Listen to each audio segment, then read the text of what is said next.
Euh,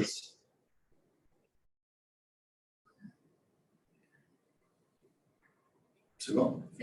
Bienvenue tout le monde à cette réunion, cette assemblée du Conseil de la MRC de Manicouagan en ce 18 août 2021.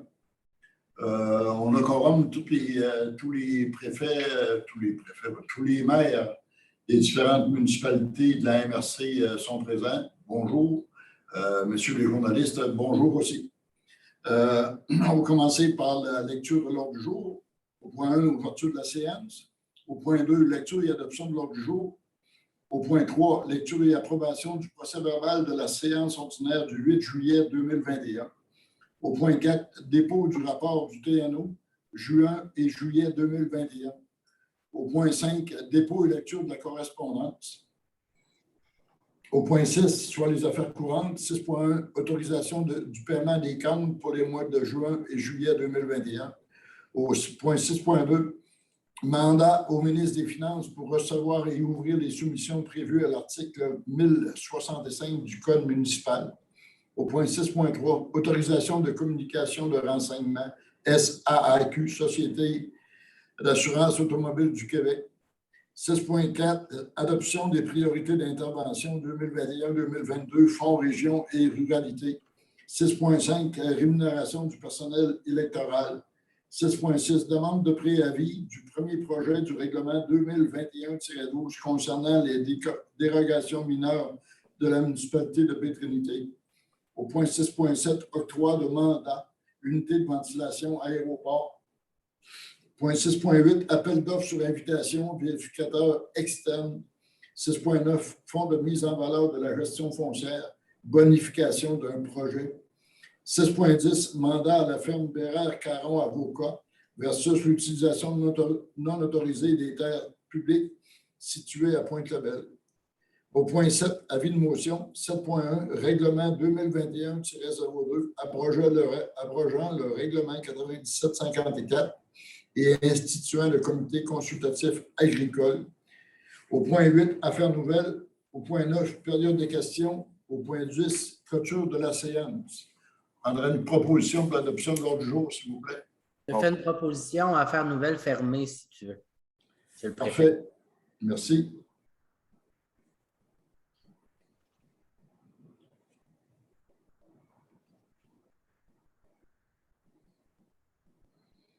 Au point 3, lecture et approbation du procès-verbal de la séance ordinaire du 8 juillet 2021. Tous les membres en ont fait lecture. Donc, s'il n'y a pas de questions, je demanderai une proposition pour l'adoption. En fait, la proposition. Monsieur Aymon, je prends le premier. Oui. Merci, Monsieur Aymon.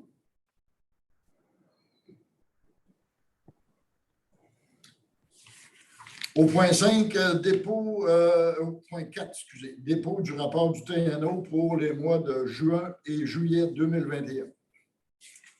Oui, donc pour le mois de juin, le service d'urbanisme a émis 35 permis, comparativement à 40 permis en 2020 pour le même mois.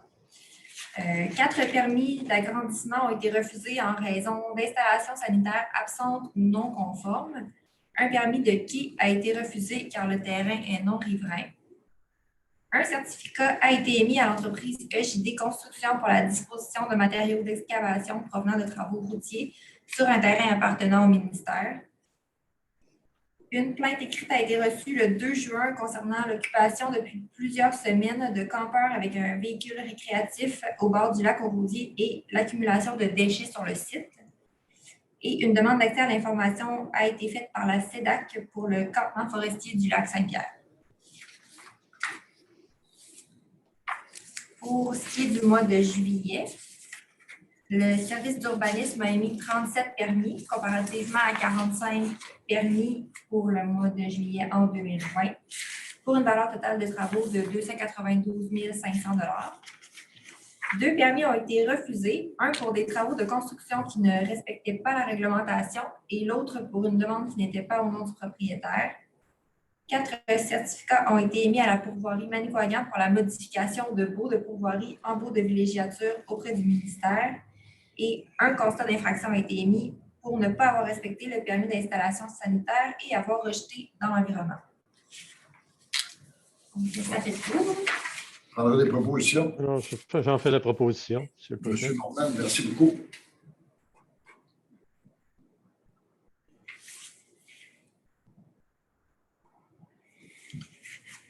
Au point 5, dépôt et lecture de la correspondance. Oui, il y a eu 2 demandes d'intervention du Conseil.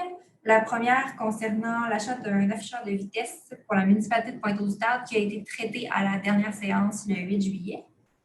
Et une seconde demande d'intervention pour le règlement 357-20 modifiant le plan d'urbanisme de la municipalité de Pointe-aux-Stades et ce sera traité à une séance ultérieure du Conseil. Proposition. J'en fais la proposition. Merci, M. Imbeau.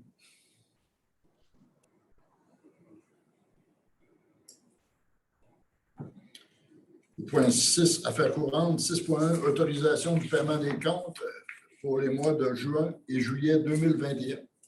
On a fait déjà le résumé, je pense. Oui, exactement. Donc, pour le mois de juin, le total des dépenses pour la MRC s'élève à 558 790,26 $. Pour le TNO, le total est de 18 545,24 $. Et pour la gestion foncière, un total de 6 418,50 $. Pour le mois de juillet, le total des paiements pour la MRC s'élève à 611 131,03 $. Et pour le TNO, à 25 133,36 $. Par une proposition pour le paiement. On va proposer, Marcel, M. Fourlon. Merci, M. Grenier.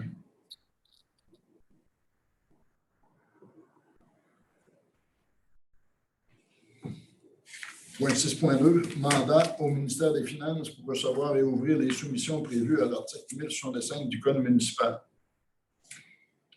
Considérant que, conformément à l'article 1065 du Code municipal, aucune municipalité ou MRC ne peut vendre les bons qu'elle a autorisés à émettre en vertu d'un règlement autrement que par soumission écrite.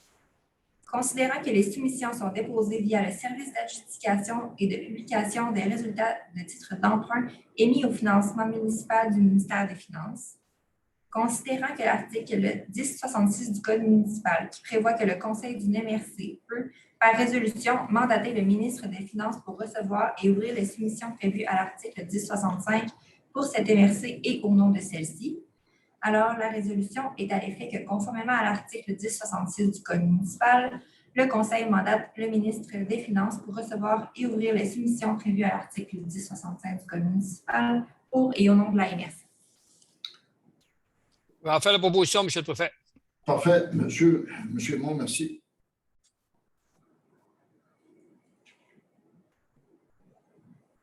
Au point 6.3, autorisation de communication de renseignements de la Société d'assurance automobile du Québec.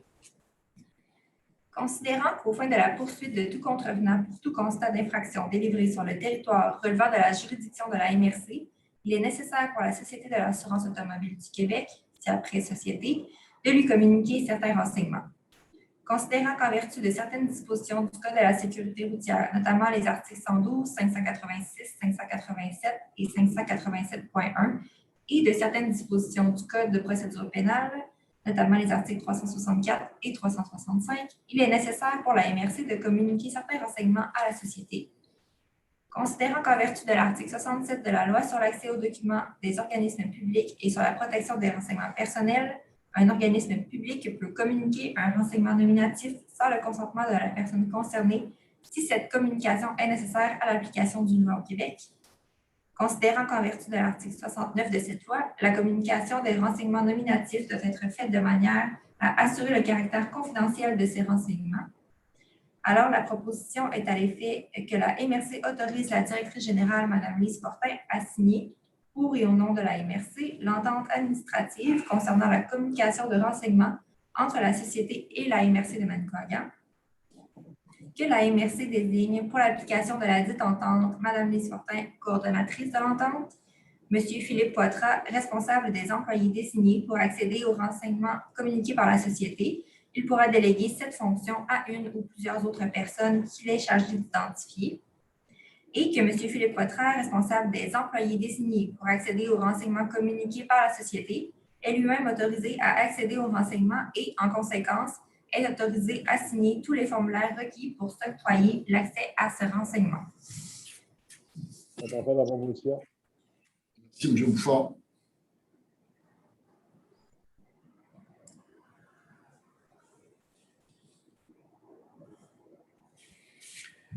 Point 6.4, adoption des priorités d'intervention 2021-22, Fonds, région et ruralité. Considérant qu'en vertu de l'entente intervenue avec le MAMACH relativement au Fonds Région et Ruralité, la MRC de Manicouagan doit, afin de favoriser le développement local et régional sur son territoire, déterminer ses priorités d'intervention annuelles et les transmettre au MAMACH.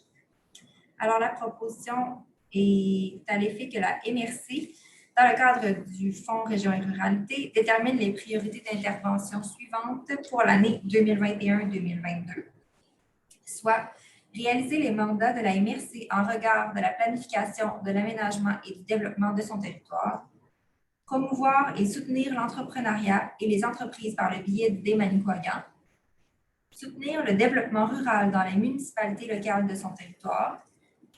Pour la ville de Bécomo, seul le territoire hors du périmètre urbain est concerné. Mobiliser la communauté et soutenir la réalisation de projets structurants pour améliorer les milieux de vie dans la ville de Bécomo.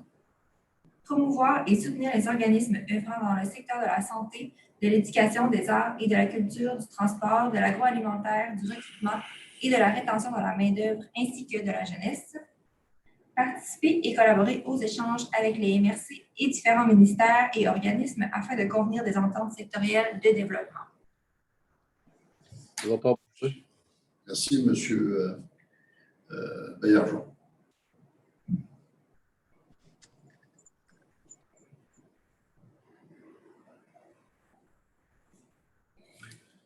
Au point 6.5, rémunération du personnel électoral.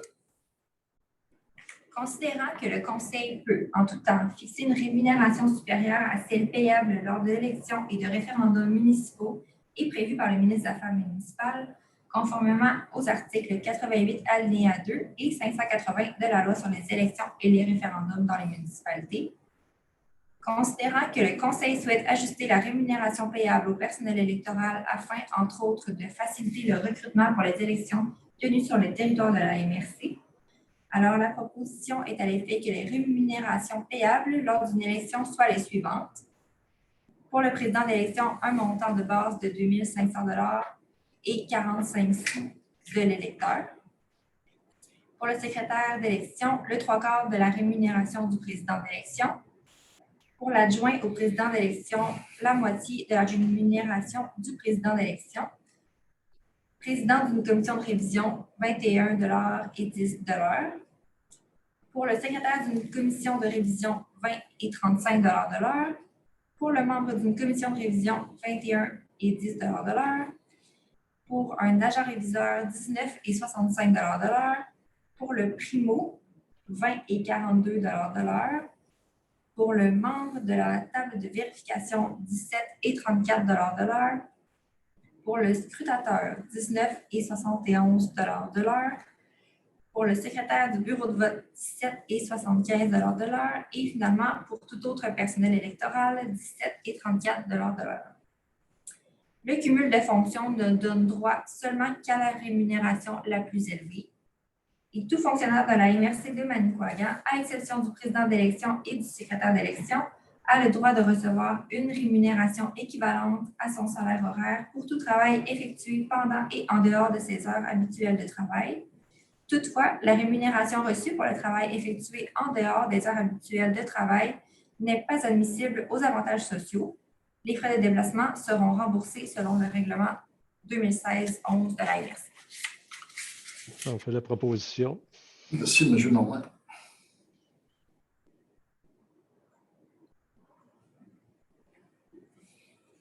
Point 6.6, demande de préavis du premier projet du règlement 2021-12 concernant les dérogations mineures de la municipalité de Baie-Trinité.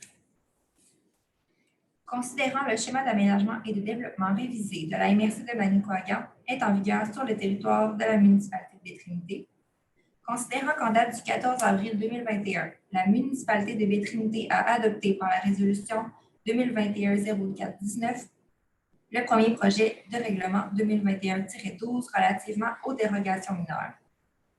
Considérant que les articles 137.2 et 137.3 de la Loi sur l'aménagement et l'urbanisme obligent les municipalités locales à soumettre à la MRC pour analyser leur conformité eu égard aux objectifs du schéma d'aménagement, tout règlement qui modifie ou remplace le règlement de zonage de lotissement ou de construction, l'un ou l'autre des règlements prévus aux sections 7 à 11 et 13 du chapitre 4 et à l'article 116, tout règlement qui modifie ou remplace un règlement visé au paragraphe 2. Considérant qu'à la suite de l'étude du premier projet du règlement 2021-12 de la municipalité de Baie-Trinité, le Conseil de la MRC de Manicouagan est d'avis que ce règlement est conforme aux objectifs du schéma d'aménagement et aux dispositions du document complémentaire, alors la proposition est à l'effet d'émettre un certificat de conformité eu égard aux objectifs du schéma d'aménagement et aux dispositions du document complémentaire pour le premier projet de règlement 2021-12 de la municipalité de Baie-Trinité, le tout selon les dispositions de la loi sur l'aménagement et l'urbanisme. J'en fais la proposition, M. le Préfet. Merci, M. Aymon.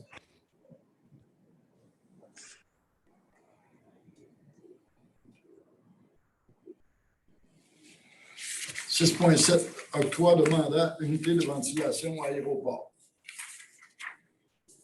Considérant que la MRC a déposé, dans le cadre du programme d'aide québécois pour les infrastructures aéroportuaires régionales, le PACIAR, une demande d'aide financière pour l'acquisition d'une nouvelle unité de ventilation à l'aéroport. Considérant que le ministère des Transports a confirmé un financement maximal de 12 501 représentant 30 des dépenses admissibles dans le cadre du volet 2, rénovation et construction de bâtiments aéroportuaires du PACIAR, considérant que le Conseil des maires, par la résolution 2021-108, a octroyé un mandat à l'entreprise Réfrigération Gagnon pour l'acquisition d'une unité de ventilation à l'aéroport. Considérant le désistement de Réfrigération Gagnon et les nouvelles demandes de prix effectuées auprès de 2 entreprises, alors la proposition est à l'effet de modifier la résolution 2021-108 et octroyer le contrat d'acquisition d'une unité de ventilation au plus bas soumissionnaire, soit Terre d'Entrée Côte-Nord, pour un montant de 43 750 taxes en su, le tout conformément à leur soumission datée du 15 juillet 2021, que le montant de la dite acquisition soit financé ainsi, soit 12 501 provenant du PACIAR et 31 249 provenant du surplus accumulé de l'aéroport. M. Bouchard. Je propose. J'attendais M. Pointe-Level, mais il ne s'est pas présenté.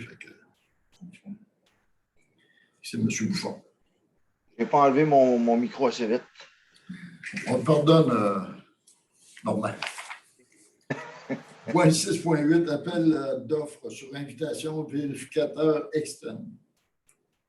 Considérant que l'article 966 du Code municipal prévoit que le Conseil des maires doit nommer un vérificateur externe pour au plus 5 exercices financiers afin de vérifier les états financiers consolidés de la MRC et ceux du TNO de la Rivière-au-Loup-Table, considérant que le 28 novembre 2018, le Conseil des maires a octroyé un mandat à l'entreprise Mallette pour la vérification des états financiers et que le dit contrat a pris fin en 2021 pour l'exercice financier de 2020, alors la proposition est à l'effet que les entreprises dont les noms figurent sur la liste déposée aux membres du Conseil soient invitées à soumissionner pour la vérification des états financiers de la MRC et du TNO de la Rivière-du-Table, et ce, pour une période de 3 ans, que la MRC de Manicouagan nomme Mme Lise Fortin, directrice générale, responsable de l'appel d'offres requis. Je vais proposer, M. le Préfet. Tout à fait, M. Morin. Le micro est ouvert. Merci.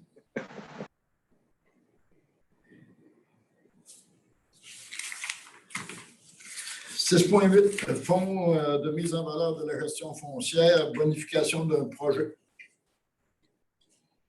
Considérant qu'en vertu de la résolution 2021-114, la MRC de Manicouagan, qui a approprié un montant de 100 000 du Fonds de mise en valeur de la gestion foncière pour la réalisation de projets pour l'année 2021, à autoriser le financement de 4 projets sélectionnés par le comité multiressources. Considérant que le projet FMVGF 2103, dont le financement s'élevait à 30 000 a été entièrement financé dans le cadre du programme de traverse de cours d'eau du ministère des Forêts, de la Faune et des Parcs et ne nécessite plus l'aide de la MRC. Considérant que parmi les projets autorisés, le projet FMVGF 2106 a été refusé dans le cadre du programme de traverse de cours d'eau du MFFP et nécessite d'être bonifié afin de compléter son financement. La résolution est à l'effet que la MRC autorise la directrice financière à approprier un montant supplémentaire de 10 060 taxes en su pour la bonification du dit projet dans le cadre du Fonds de mise en valeur de la gestion foncière. Proposition. J'en fais la proposition, M. le Préfet. Monsieur Guélain-Mon.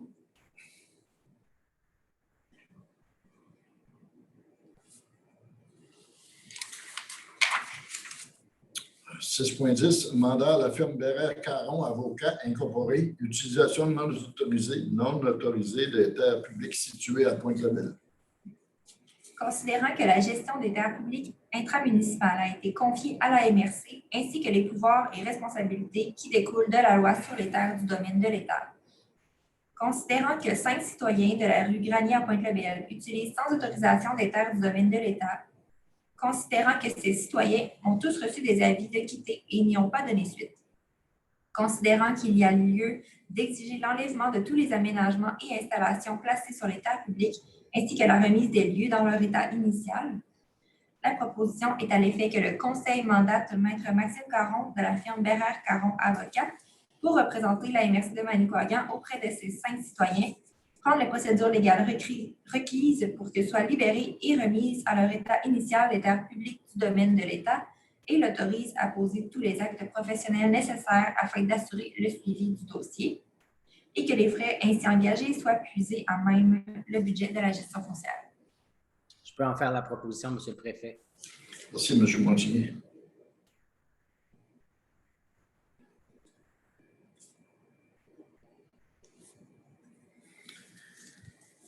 On est rendu au point 7, avis de motion. Le point 7.1, règlement 2021-02, abrogeant le règlement 97-54 et instituant le comité consultatif agricole.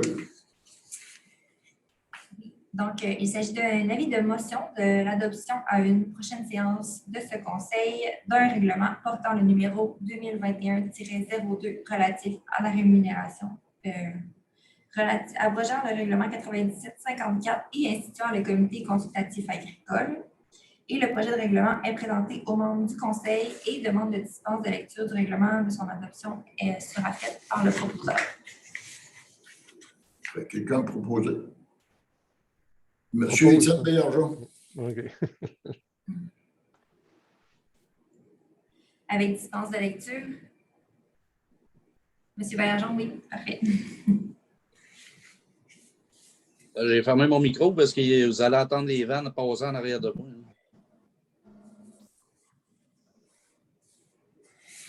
OK. Les affaires nouvelles avaient été fermées dès le début de la réunion. Nous allons donc passer à la période de questions.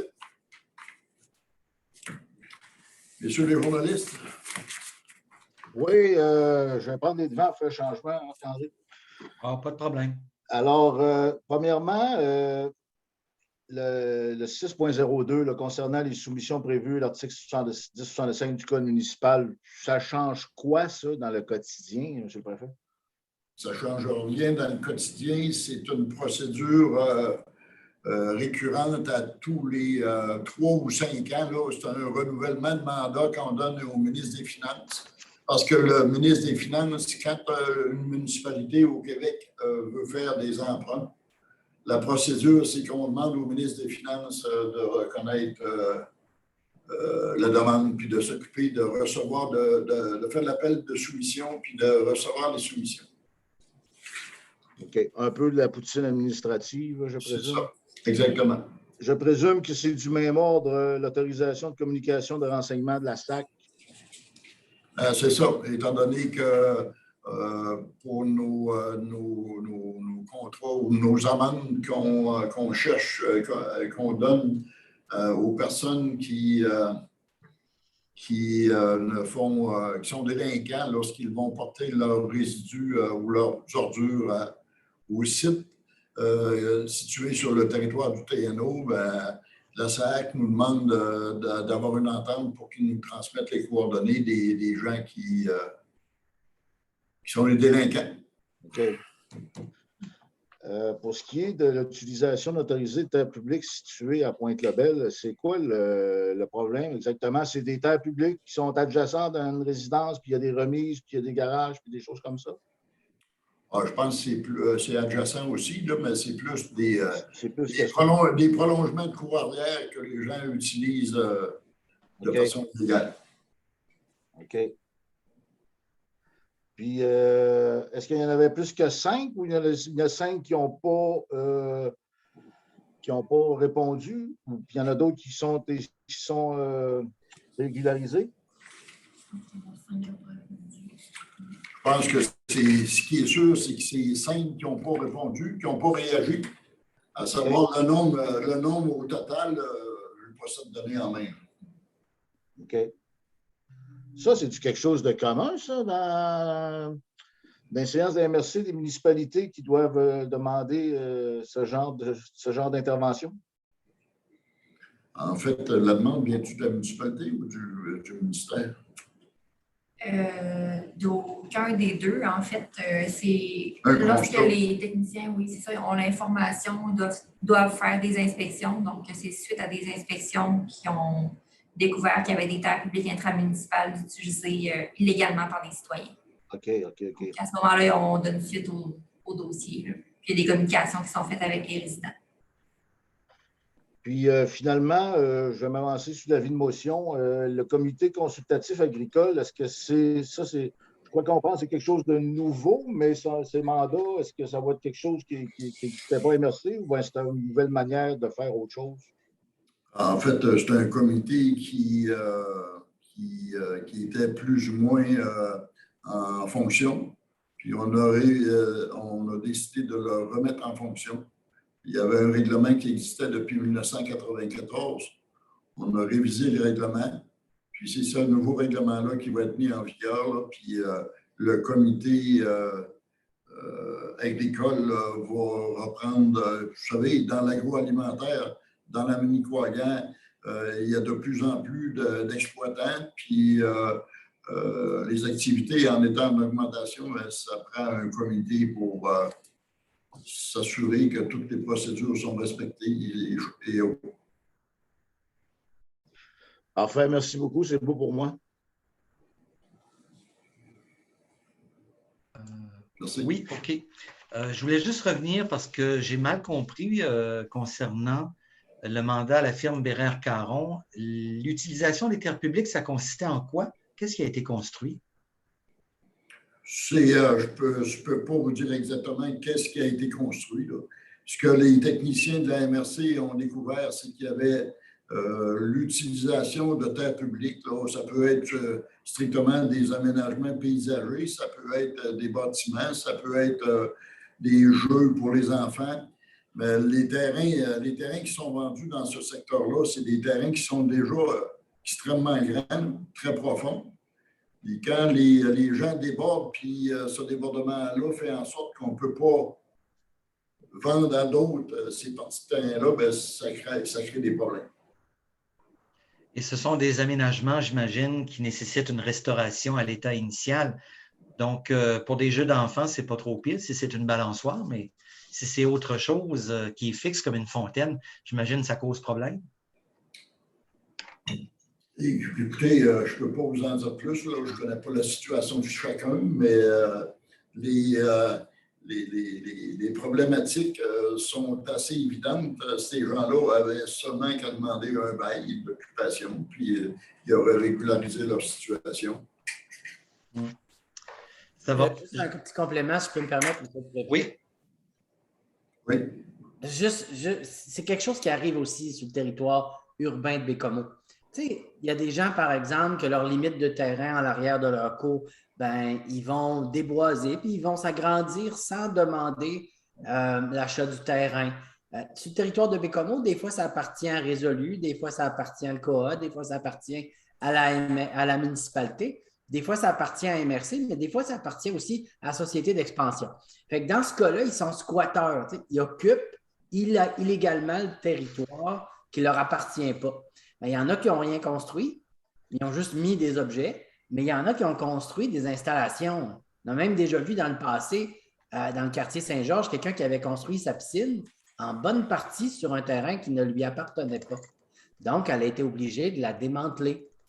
Fait que juste pour te donner un exemple là, en lien avec ce que c'est une fontaine, là, il faudrait la démanteler, mais on a déjà vu à Bécomo quelqu'un qui a été obligé de démanteler sa piscine parce qu'elle était sur le terrain d'une autre personne que le propriétaire du terrain. Elle avait empiété sur le terrain des autres. OK. Donc, ce que je comprends, si on va en justice avec ça, c'est que les personnes, les citoyens concernés ne veulent pas obtempérer à la demande de la MRC. C'est ça. Puis, en fait, là, la question, c'est pas nécessairement la MRC ou c'est plus que civiquement parlant, là, comme citoyen, là, on doit occuper le territoire qui nous appartient. La terre publique qui appartient au gouvernement du Québec n'est pas une terre qui peut être utilisée par n'importe qui selon son bon vouloir. Fait que nous autres, on fait juste respecter la réglementation et on s'assure qu'elle soit respectée. Okay. Deux petites questions, si vous permettez. Les priorités d'intervention 2021-2022, c'est un exercice que vous faites à chaque année pour obtenir un fonds, de l'argent du Fonds Région et Ruralité. Ça peut se monter à combien, ce fonds-là, déjà? Oh, ça a augmenté beaucoup au cours des dernières années. On nous a déjà fourni toute cette information-là, mais on pourrait vous la transmettre si vous voulez l'avoir, là, parce que dans le Fonds Région Ruralité, c'est un montant global qui est confié à l'Assemblée des MRC, si on veut, là, pour l'ensemble du territoire de la Côte-Nord, de la région. Puis après ça, ce montant-là, il est réparti en 4 volets.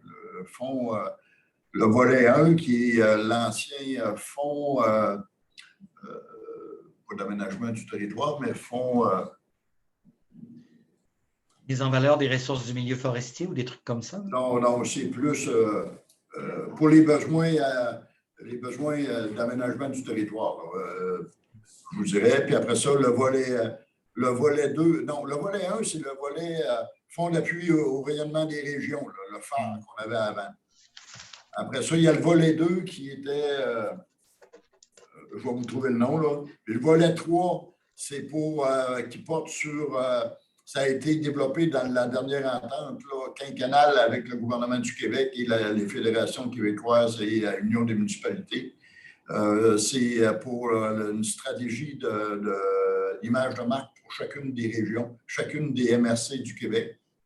Le volet 4, c'est pour le volet vitalisation des municipalités qui étaient en situation de dévitalisation.